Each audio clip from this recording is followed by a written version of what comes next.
മുഖ്യമന്ത്രി ഗവർണറെ കണ്ടതിനു ശേഷം പുറത്തേക്ക് ഇറങ്ങുകയാണ്. വലിയ സംഘർഷം ഗവർണർ സർക്കാർ പോര് നിലനിൽക്കുന്ന സാഹചര്യത്തിലാണ് മുഖ്യമന്ത്രി ഗവർണറെ കാണാൻ എത്തിയിരുന്നത്. ഗവർണറെ കണ്ടതിനു ശേഷം മുഖ്യമന്ത്രി പുറത്തേക്ക് ഇറങ്ങുന്ന ദൃശ്യങ്ങളാണ് കണ്ടുകൊണ്ടിരിക്കുന്നത്. സർക്കാരും ഗവർണറും തമ്മിലുള്ള പോര് കടുത്തു നിൽക്കുന്ന സാഹചര്യത്തിലാണ് ഒരു അയവിലേക്ക് എന്നോണം ഇപ്പോൾ മുഖ്യമന്ത്രി ഗവർണറെ കണ്ടത്. ഉച്ചയ്ക്ക് ഏതാണ്ട് 3:30 ആരംഭിച്ച കൂടിക്കാഴ്ചയാണ് ഇപ്പോൾ പൂർത്തിയായിരിക്കുന്നത്. 1 മണിക്കൂർ മുഖ്യമന്ത്രിയെ കണ്ടിരിക്കുന്നു. സർക്കാർ ഗവർണർ പോരിന് അന്ത്യമാവുകയാണോ എന്നുള്ള ചോദ്യമാണ് ഉയരുന്നത്. ഒരു സമവായത്തിലേക്ക്, സംസാരത്തിലേക്ക് കാര്യങ്ങൾ എത്തിയിരിക്കുന്നു. ഒപ്പം VC-മാരെ നിയമിക്കേണ്ടതുണ്ട്. സർക്കാർ കൊടുത്തിരിക്കുന്ന ലിസ്റ്റിൽ നിന്ന് എപ്പോഴായിരിക്കും VC-മാരെ ചാൻസലർ നിയമിക്കുക എന്നുള്ളത് കൂടി അറിയേണ്ടതുണ്ട്. വിജിൻ വായന്തോട് ചേരുന്നുണ്ട്. വിജിൻ, കൂടിക്കാഴ്ച അവസാനിച്ചിരിക്കുന്നു. എന്തൊക്കെ ഉള്ളിൽ നടന്നു എന്നാണ് അറിയുന്നത്?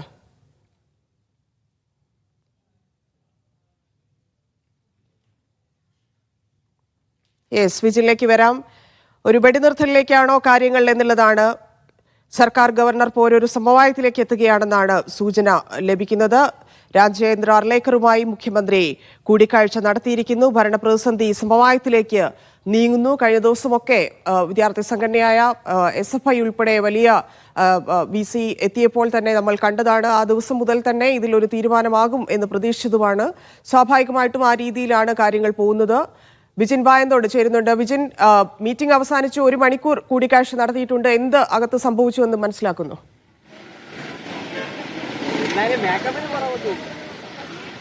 ധന്യ, തീർച്ചയായും 1 മണിക്കൂറോളം നീണ്ടുനിന്ന കൂടിക്കാഴ്ചയ്ക്ക് ശേഷമാണ് ഇപ്പോൾ മുഖ്യമന്ത്രി പുറത്തേക്കിറങ്ങിയത്.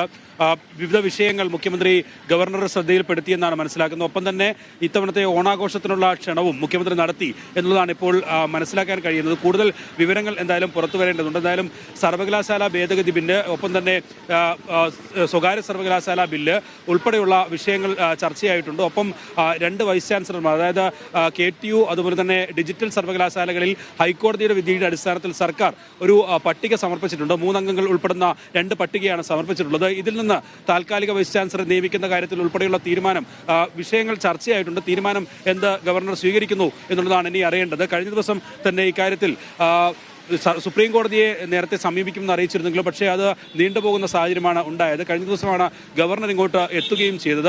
എന്തായാലും മറ്റ് സർവകലാശാലകളിലും നിലവിൽ താൽക്കാലിക വൈസ് ചാൻസലർമാരാണുള്ളത്. ഒരു സ്ഥിരം നിയമനം നടത്തിയിട്ടില്ല. അതുകൊണ്ട് തന്നെ ഹൈക്കോടതി കഴിഞ്ഞ KTU അതുപോലെ തന്നെ ഡിജിറ്റൽ സർവകലാശാല വിധിയിൽ തന്നെ പറയുന്നത്, ഡിവിഷൻ ബെഞ്ച് വ്യക്തമാക്കുന്നത്, ഇക്കാര്യത്തിൽ ഒരു സ്ഥിരം സർവകലാശാല രജിസ്ട്രാർമാരെ നിയമിക്കണം എന്നുള്ളത്, വൈസ് ചാൻസലർമാരെ നിയമിക്കണം എന്നുള്ളതാണ് ഹൈക്കോടതി തന്നെ വ്യക്തമാക്കിയിട്ടുള്ളത്.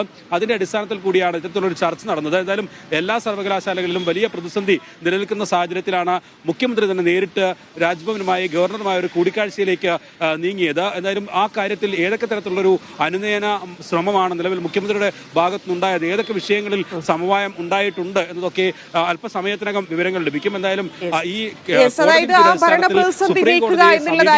സർക്കാരിന്റെ താല്പര്യം നമ്മൾ കണ്ടിരിക്കുന്നു. ഗവർണർക്കും രാജ്ഭവനും അത് തന്നെയായിരുന്നു താല്പര്യം എന്നുള്ളത് വ്യക്തമാക്കുന്ന ചില തെളിവുകൾ കഴിഞ്ഞ 2-3 ദിവസമായിട്ട് നമ്മൾ കണ്ടുകൊണ്ടിരിക്കുകയാണ്. നമുക്കറിയാം, SFIക്കും രജിസ്ട്രാറിനും എതിരെയൊക്കെ വലിയ കടുത്ത ഭാഷയിലാണ് അന്ന് തൃശ്ശൂരിൽ ഗവർണറെ കണ്ടതിന് ശേഷം VC പ്രതികരിച്ചിരുന്നത്. പക്ഷേ ആ VC തന്നെ മന്ത്രി R ബിന്ദുവിനെ വസതിയിൽ ചെന്ന് കണ്ടത് നമ്മൾ കണ്ടതാണ്. സർക്കാരിനെ പോലെ തന്നെ ആ സമവായമാണ് ഗവർണറും രാജ്ഭവനും ആഗ്രഹിക്കുന്നത് എന്നതിന്റെ തെളിവായി 2-3 സംഭവങ്ങൾ അത്തരത്തിൽ ഉണ്ടായത് തന്നെ ഈ സമവായത്തിലേക്ക് എന്നതിന്റെ വാതിൽ തുറന്നിടുകയല്ലായിരുന്നു.